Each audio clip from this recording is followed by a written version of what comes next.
Buenas noches, bienvenidos a su programa Caritas in Veritate. Y tenemos es la cuarta semana en casi 2 meses que tenemos esta conversación con Javier de Miguel.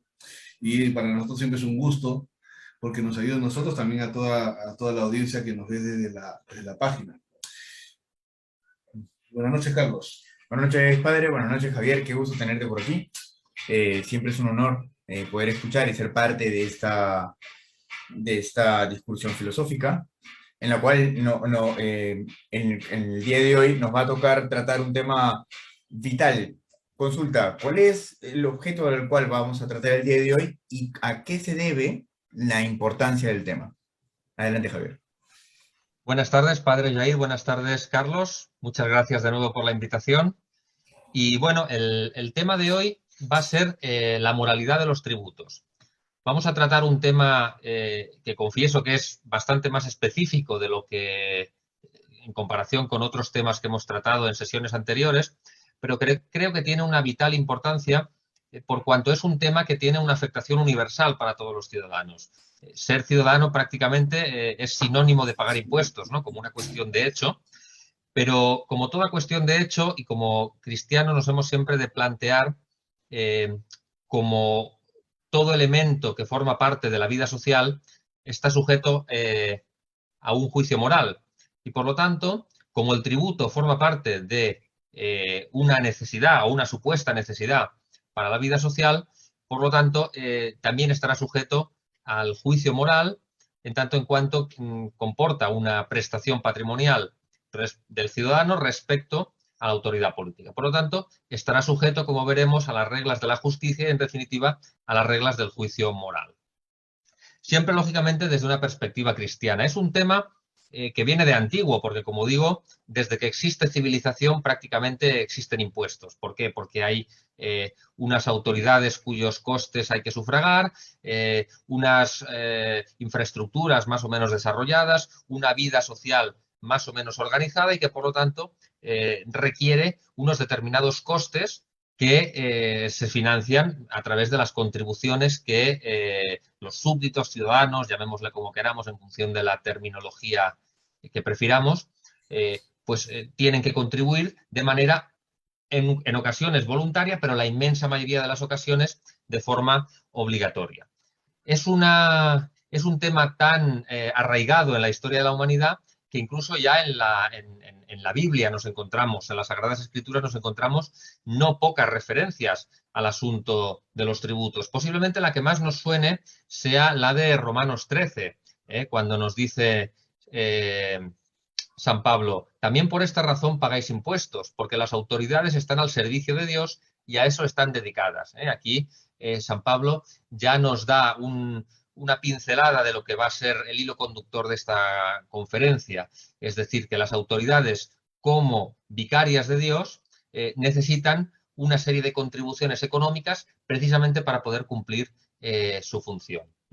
Continúa el apóstol diciéndonos, dad a cada uno lo que le corresponde. A quien debáis pagar contribuciones, pagádselas. A quien debáis pagar impuestos, pagádselos. A quien debáis respeto, respetadlo. A quien debáis estimación, estimadlo. Igualmente, la primera carta de Timoteo nos dice, por los reyes y por todos los constituidos en autoridad, para que podamos vivir una vida tranquila y apacible con toda piedad y dignidad. Es decir, aquí hay una clara referencia a la necesidad de la contribución del súbdito al reino, en primer y principal lugar, para garantizar que la autoridad pueda cumplir con su función. La primera función, la básica, la elemental y la que es el fundamento de todo lo demás, es esa tranquilidad, esa apacibilidad, ese orden, esa seguridad, y al mismo tiempo que pueda desarrollarse la vida individual y la vida social en unas condiciones de mínima organización, es decir, que haya unas infraestructuras, que haya posibilidad de comercio, que haya posibilidad de vivir, en definitiva, en una relativa paz, que como define Santo Tomás es la tranquilidad del orden. Luego también nos encontramos en la Primera Corintios, capítulo 9, nos dice San Pablo, se pregunta, ¿quién que cuida las ovejas no toma la leche que ordeña? Y no vayáis a creer que esta es solo una opinión humana, porque la ley de Moisés también lo dice. Pues está escrito en el libro de la ley, no pongas bozal al buey que trilla. Y esto no significa que Dios se preocupe de los bueyes, sino que se preocupa de nosotros, porque la ley se escribió por causa nuestra, pues tanto el que ara la tierra como el que trilla el grano deben hacerlo con la esperanza de recibir su parte de la cosecha. Volvemos otra vez a incidir en el mismo aspecto. Quien cuida las ovejas, evidentemente, aquí es el gobernante y, por lo tanto, tiene un derecho a tomar de la leche que ordeña. Es decir, aquí es una metáfora conforme a la cual el gobernante, para el cumplimiento de su misión, necesita tomar algo de lo que la comunidad produce precisamente para que redunde en beneficio de la comunidad. Y así, por ejemplo, San Agustín, en su comentario al Salmo 118, nos dice: ¿por ventura el rey de los cristianos prohibió a sus soldados pagar y entregar lo que se debe a los reyes terrenos? Está hablando, por supuesto, de Jesucristo. ¿Acaso cuando los judíos se presentaron a calumniarle sobre esto no dijo: dad al César lo que es del César y a Dios lo que es de Dios? ¿No pagó también él el tributo sacándolo de la boca del pez? ¿Por ventura su precursor a los soldados que preguntaban qué debían hacer para conseguir la salud eterna les dijo: desligaos del compromiso, arrojad las armas, abandonad a vuestro rey para que podáis poneros a las órdenes de Dios? No, antes bien les dijo: a nadie maltratéis, a ninguno calumniéis, os baste con vuestra paga. Y aquí viene también un elemento que será fundamental comprender para ir desarrollando todo lo que viene después. Se trata de que el tributo también es un signo de sumisión a la autoridad constituida. Por eso nos dice San Agustín, a los soldados no se les dice: desligaos del compromiso, arrojad las armas, abandonad a vuestro rey para poneros a las órdenes de Dios. No, es que poniéndose a las órdenes del rey se está poniendo a las órdenes de Dios. Luego no es necesario, al contrario, es complementario que la sumisión al rey sea una manifestación de la sumisión a Dios. Porque, como hemos dicho antes, el rey es vicario de Dios y, por lo tanto, cuando ejerce su misión con justicia y con rectitud y conforme a la ley divina, está siendo realmente vicario de Dios y, por lo tanto, se le debe obediencia. Y uno de esos signos de la obediencia precisamente es el tributo, por las razones comentadas anteriormente. Dicho esto y hecha esta pequeña introducción, vamos a ir un poco más desarrollando el argumento. Ya hemos visto que la Escritura nos introduce una idea muy clara acerca de que hay una licitud del tributo. Es decir, no podemos decir, como ciertas corrientes liberales, que el tributo de por sí es un robo, ¿no? O como ciertas corrientes también liberales y algunas, aunque no liberales, modernizantes, que dicen que el tributo es una ley meramente penal, es decir, que es una ley que, aun siendo justa, no obliga en conciencia y solo obliga en el caso en que la autoridad lo exija por la vía coactiva, es decir, que yo tenga, por utilizar terminología actual, yo tenga una inspección de Hacienda y Hacienda me obligue a pagar la cuota que he defraudado con la sanción correspondiente. Eso sería una ley meramente penal, es decir, solamente estoy obligado a pagarla en conciencia cuando viene el funcionario de Hacienda y me pone la amenaza sobre la mesa. Son las dos principales desviaciones que hay en sentido liberal respecto del asunto de los tributos. Es decir, uno, que el tributo sea un robo y dos, que la ley tributaria sea una ley meramente penal que solo obliga en conciencia si me pillan, por decirlo de esta manera, ¿no? Y que no deba nacer de la propia voluntad del súbdito el contribuir y el cumplir con esa ley. Esa licitud de la que hemos venido hablando tiene una serie de presupuestos sobre los cuales se asienta. El primer presupuesto, evidentemente, como no puede ser de otra manera, es el carácter no absoluto de la propiedad privada. Si la propiedad privada fuese algo absoluto, el tributo sería un robo, como dicen los liberales. La propiedad privada tiene una función social, una hipoteca social, como ha dicho más recientemente el magisterio de la Iglesia. No es una función social, es decir, no está a plena disposición de la sociedad, pero sí cumple una función social. ¿Y qué diferencia hay entre ser una función social y cumplir una función social? Pues básicamente que tiene una obligación, es decir, que ese derecho tiene una contrapartida y esa contrapartida es la contribución al bien común. Eso evidentemente no justifica expropiar arbitrariamente o indiscriminadamente o agredir la propiedad privada de una manera, digamos, injusta o abusiva. Simplemente significa que la propiedad privada, siendo de derecho natural, no tiene un carácter absoluto. Evidentemente, si fuera de otra manera, no tendría sentido todo lo que estamos diciendo. El segundo aspecto ya lo hemos introducido, lo dice la Escritura, lo repite Santo Tomás, lo repite otros escolásticos como San Alberto Magno, lo repetirá la escolástica hispana, y es que es necesario el mantenimiento de la paz, el mantenimiento del orden, la defensa de la tierra, requiere unos costes, requiere unos gastos, requiere unos dispendios que tienen que ser sufragados a través de los tributos. El propio mantenimiento del gobernante, el gobernante gobierna para el bien común de la comunidad política y el impuesto también es la retribución por ese trabajo. Y por lo tanto, de ahí se deriva que los tributos de entrada requieren la existencia de una necesidad o bien de una utilidad. Santo Tomás utiliza como sinónimos los términos utilitas y necesitas, porque en ocasiones, si tomamos exclusivamente el término necesitas, podemos entenderlo de un modo muy estricto sensu, es decir, todo lo que sea urgente necesidad, todo lo que sea apremiante.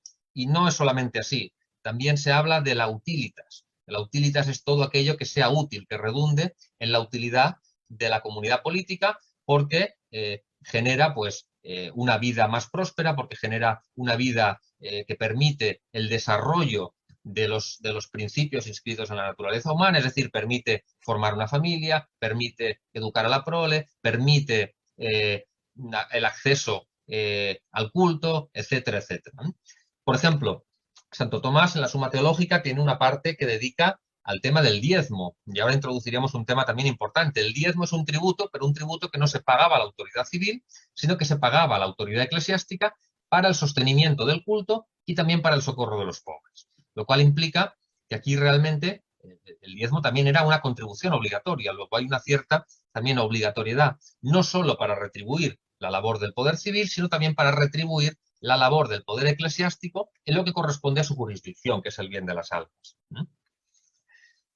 ¿Cuál es el tercer punto que sustenta la licitud del tributo? El tercer punto es la existencia de la llamada justicia distributiva, que es una especie dentro de la justicia particular que esencialmente se refiere al reparto de bienes, honores, dignidades entre la sociedad, pero también al reparto de cargas, es decir, se reparten derechos, pero también se reparten obligaciones. De ahí surge que a mayor dignidad, mayores honores, pero también pueden redundarse mayores cargas. Y eso nos introduce al asunto de la desigual distribución de la carga tributaria, es decir, no necesariamente, es un aspecto muy introducido a raíz de la Ilustración y de la Revolución Francesa, la estricta igualdad ante la ley. No, la igualdad ante la ley requiere precisamente tratar de modo desigual lo que es desigual. ¿Desigual en qué sentido? ¿Cuál es el parámetro de medida de lo desigual? La diferente dignidad. Por ejemplo, Ptolomeo de Luca, en la continuación que realiza la obra de Santo Tomás, de Regimine Principum o de Regno, como se quiera decir, habla precisamente de esto, de que el pater familias, el padre de familia, tiene de algún modo una dignidad superior por cuanto contribuye con la formación de esa familia y con la educación de su prole al bien de la sociedad y por lo tanto, de algún modo tiene derecho a un trato fiscal más privilegiado que aquel que es soltero, por ejemplo. Y lo mismo ocurre con el clero. El clero también cumple esa función para el bien común de otro modo y por lo tanto también pues requiere de algún privilegio fiscal, como es la exención tributaria de la que ha gozado durante muchos años, ¿no? Por lo tanto, una vez llegada a la conclusión de que el tributo tiene una presunción de licitud, tenemos que ver cuáles son las condiciones de esa licitud, porque evidentemente, como toda ley, pues no tiene un carácter vinculante para la conciencia en modo absoluto, sino solo en modo condicionado, es decir, en la medida en que cumpla con unas determinadas condiciones. Y esas condiciones las pone Santo Tomás, las pone San Alberto, la pone toda la escolástica medieval, también la escolástica barroca, y las extraen del pensamiento aristotélico sobre las causas del movimiento, es decir, las causas, todo lo contingente tiene 4 causas. La ley es contingente, ergo la ley tiene 4 causas. Y la ley tributaria es una parte de la ley, ergo la ley tributaria tiene 4 causas. ¿Cuáles son estas 4 causas? Primera y principal, la que Santo Tomás denomina la causa cause, es decir, la causa de las causas, es la causa final. La causa final de la ley tributaria es el bien común. ¿De acuerdo? Eso significa que todo tributo recaudado tiene que tener como finalidad contribuir al bien común. Y aquí evidentemente estamos hablando de una de un bien común secundum quid, es decir, yo recaudo el impuesto y después la licitud de ese impuesto, de acuerdo con la causa final, dependerá del destino que se le dé. Es decir, si yo utilizo los tributos para patrocinar las carrozas del orgullo LGTB, pues evidentemente ese impuesto es injusto por cuanto está destinado a un fin inmoral. Eso también implica que evidentemente tiene que haber un nexo entre la causa y el tributo, de manera que desaparecida la causa, desaparece el tributo. Si yo recibo de los súbditos un tributo para financiar una guerra, acabada la guerra, tiene que darse por finalizado la exacción de ese tributo. Segunda causa es la causa eficiente. La causa eficiente es que el tributo sea exigido por la autoridad competente para él. Es decir, en función del ordenamiento jurídico de cada comunidad política, pues históricamente siempre ha sido el monarca quien ha exigido el tributo, ¿no? Hoy en día podríamos hablar en el ordenamiento liberal de que es el Parlamento el que exige el tributo, porque es el que normalmente en los ordenamientos constitucionales la ley tributaria goza de reserva de ley, es decir, que tiene que ser el Parlamento, difícilmente puede ser un jefe de Estado el que ordene la exacción del tributo. En todo caso, tiene que haber una autoridad competente para exigir ese tributo. En tercer lugar, tiene que existir una causa material, es decir, tiene que haber una materia apropiada para exigir el tributo. La materia apropiada para exigir el tributo siempre, en términos generales, se entiende como la capacidad económica o la riqueza, es decir, para poder pagar un tributo tiene que haber una propiedad, tiene que haber una riqueza, tiene que haber una capacidad económica que permita al súbdito pagar ese tributo. Es decir, no se puede exigir el tributo a las personas con barba, a las personas con ojos azules, a las personas, en fin, con cualquier otra condición que no tenga relación con la capacidad económica. Es la materia del tributo. Si no hay materia, no puede haber un tributo justo. Si el rey establece una exacción tributaria exclusivamente por un capricho que no responda a una capacidad económica, pues evidentemente no hay posibilidad de exigir ese tributo. Y en última instancia tiene que haber una causa formal, es decir, una proporcionalidad. No puede exigirse lo mismo a la gente más humilde que a la gente más adinerada. Tiene que haber una proporción en la exigencia. Y esto nos trae a colación una cuestión bíblica que he querido dejar también en una segunda instancia después de esta explicación, y es el tema de los publicanos, es decir, ¿por qué se despreciaba tanto a los publicanos en los judíos, ¿no? Pues precisamente porque los tributos que exigían los publicanos adolecían de la falta de al menos tres de estas causas. En primer lugar, eran abusivos desde el punto de vista económico, por lo tanto, había una ausencia de causa material. En muchas ocasiones no se destinaban a aquello para lo que se decía que se recaudaban, ergo faltaba la causa final. Además, estaban exigidos por una autoridad, el Imperio Romano, que en ocasiones se podían entredicho por el pueblo judío, ¿no? Que se consideraba como una imposición, como un pueblo invasor, ergo faltaba la causa eficiente. Y en último lugar, había también en muchos casos un comportamiento corrupto por parte del publicano, porque el publicano cobraba un tanto fijo por la recaudación de los impuestos, de manera que cuanto más recaudara, más era su beneficio. Y eso, evidentemente, al final desembocaba en extorsiones, en tratos humillantes y tratos inmorales hacia el contribuyente, ¿vale? Por lo tanto, no vale utilizar las reticencias de los judíos contra los publicanos como un arma para quitarle legitimidad a los tributos. Yo, para ir terminando, haría una pequeña reflexión sobre la cuestión de la justicia tributaria hoy. Hoy, evidentemente, todas las premisas de Santo Tomás sobre el bien común, sobre el papel del gobernante, etc., todo esto con el sistema liberal ha decaído absolutamente. Por lo tanto, podemos encontrarnos con una cierta desorientación respecto a cómo juzgar un tributo con la perspectiva que hemos visto, ¿no?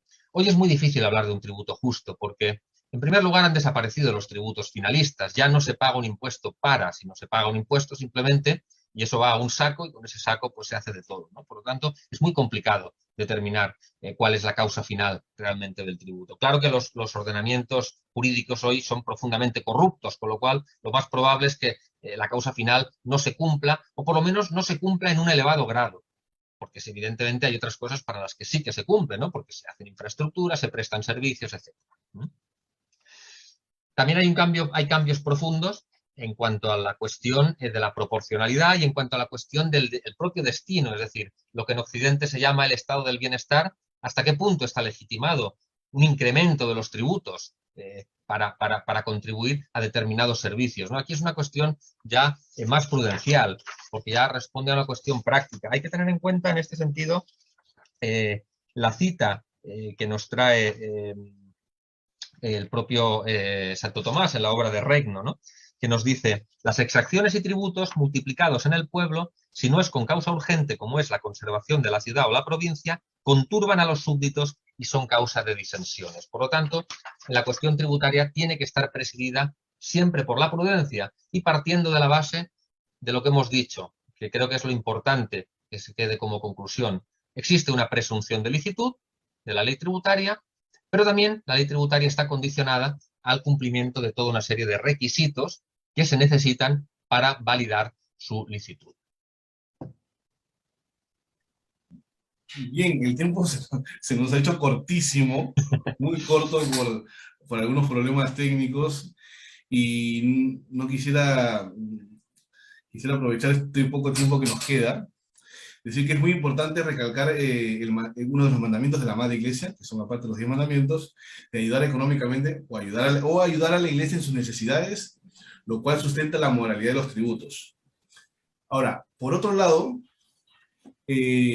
me encantaría también recalcar, en el Estado peruano existe un convenio entre Estado Vaticano y Estado peruano, por lo cual, como iglesia, nosotros, la iglesia está exenta de algunos tributos. Esto lo quería recalcar porque a veces tanto protestantes como ateos, o los llamados enemigos de la iglesia, dicen que es poco moral porque debería de ser también para todas las iglesias, o la iglesia no debería tener esos privilegios. O sea, es moral. ¿Por qué? Porque es un convenio entre Estado y Estado. Si las otras iglesias tuvieran Estado, de repente sí, pero el Estado peruano en este caso le reconoce porque la iglesia es parte de la historia del Perú, y no solo del Perú, sino de toda Hispanoamérica. Por eso es que en este caso nosotros en el Perú tenemos ese privilegio en cuestión de tributos y en cuestión de no pagar impuestos en su mayoría, ¿no? Quería recalcar eso porque encaja perfecto con el tema que has dicho, con el tema que en este poco tiempo que nos ha dado, que nos has expuesto, porque es moral lo que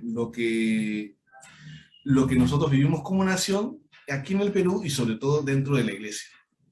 Carlos. Bueno, y debería ser así, porque bueno, el sustento de tal